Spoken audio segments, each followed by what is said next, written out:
लड़के का ब्याह तय करेंगे। पंडित जी ने लगन रखी थी 22 तारीख को। किसी का उस तारीख में भया विवाह? भया तो हाथ उठाओ। कहना महाराज बढ़िया लगन लिखो, तो पंडित जी बढ़िया लगन लिख ली। लेकिन जितनी लगन रही, 1 बजे रात भर तो डिस्को डांस भया जयमाल स्टेज पर। और उसके बाद कैमरा वाले कहें अब हम 2 घंटा क्लोजअप बनाई, तो 2 घंटा क्लोजअप बनाई। दुल्हा दुल्हन पस्त हो के बेचारे फोटो खिंचाओ। नाव ने निंदाए गई, पंडित उघाए गए पकड़ लिया टेंट के खटियाल के पड़ा है पंडित। तब तक सवेरे 5 बज के भंडी भद्रा आई गए, ड्यूटी दे दिन भंडी भद्रा।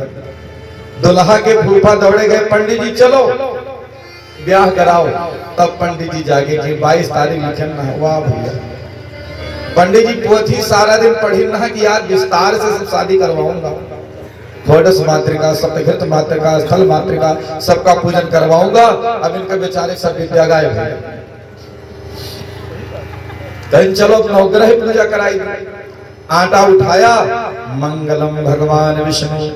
जैसे नवग्रह मंडल बनाने लगे, दुल्हा के मामा आए, कहीं विस्तार करें जरूर नहीं, 40 मिनट में ब्याह खत्म कर दो। बस 40 मिनट में विवाह खत्म और 3रे महीना महाभारत शुरू। जो हमारी वैदिक परंपरा है, घर में डीजे बजवा करके डिस्को डांस कभी किया जा सकता है, लेकिन शादी ब्याह रोज नहीं होता है। लेकिन जो हमारी मूल परंपरा है, वैदिक परंपरा है, प्रदर्शन में हम उसको खा गए।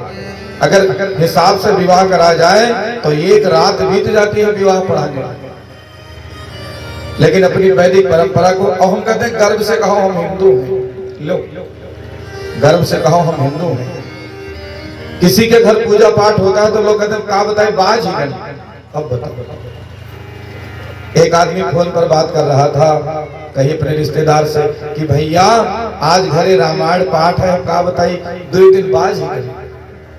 लो, बाज ही नहीं। जीने को जिया करते हैं यहाँ पशु पक्षी कीट पतंग सभी, अपना पेट कुत्ता बिल्ली पालते हैं। जिन पर परमात्मा की विशेष कृपा होती है उनको कथा भागवत सत्संग करने का मौका मिलता है। सब नहीं कर सकते महाराज। और उसके बाद हम कहें बाज ही तो भगवान कहते बच्चा ठीक है, अब तुम जिंदगी भर बाझन रहोगे। इसलिए अपने बच्चों का संस्कार हमें वैदिक विधान से बनाना है। नाच गान प्रदर्शन तो कभी किया जा सकता है, लेकिन संस्कार कभी नहीं किया जा सकता। लगन में बेटे बेटियों का ब्याह करो शुभ मुहूर्त में, फिर बहु भोज आदि कार्यक्रम होता है, उसमें नाच गान कर लो। कि सब अपनी वैदिक परंपरा में ही कटौती करके करना है। यहाँ सब पढ़े लिखे लोग हैं, मैं उनको प्रार्थना करता हूँ कि जब भी अपने बेटे बेटियों का ब्याह करिए तो विधि विधान से करिए। जीवन में एक दाम्पत्य जीवन में उभार आएगा। जितने तलाक अब हो रहे हैं, आज से 50 साल पहले होते थे, 30 साल पहले होते थे नहीं, लोग विधान से विवाह करते थे। अब हमको केवल प्रदर्शन करना है, तो विधान होना चाहिए। व्यक्ति के जीवन में एक सकारात्मक ऊर्जा का संचार होता है महाराज। तो संस्कार के तरीके से मनाए जाएं। हमारे ऋषि मुनि जानते थे कि 16 जगह ऐसा है जहां आदमी बहक सकता है, भटक सकता है। इसलिए हमारे यहाँ 16 संस्कार हैं। 16 संस्कार कराना तो दूर, लोगों को नाम तक नहीं पता है संस्कारों का। और हम कहते हैं गर्व से कहो हम हिंदू हैं। मुंडन विद्यारंभ अन्न प्राशन जो नहीं कराते, उनके बालक माटी के माधव बनकर रह जाते। इसलिए संस्कार कराना बहुत जरूरी है। मुंडन का मतलब ये नहीं कि बच्चा का बाल छिलवा दियो और पूरे रिश्तेदारों को भोजन करा दिया बस हो गया मुंडन। हाँ, वो भी हम है भाई, इष्ट मित्र रिश्तेदारों को भोजन कराना जरूरी है। लेकिन अपनी वैदिक परंपरा को समझिए कि मुंडन केवल बाल छिलवा देना, तो क्यों छिलवा देना, आखिर उसके भीतर का कारण क्या है। आदमी जब संसार में आता है तो पूर्व जन्म के कुसंस्कार माँ के पेट से लेकर आता है, सिर के बाल के रूप में। इसलिए ऋषि सत्ता के सानिध्य में उसका मुंडन कराया जाता है। और फिर मुंडन के बाद टुंडन। मुंड माने मुड़ जाओ, मुंड मुंडाला सुंड सुंडाला, मुड़ना है।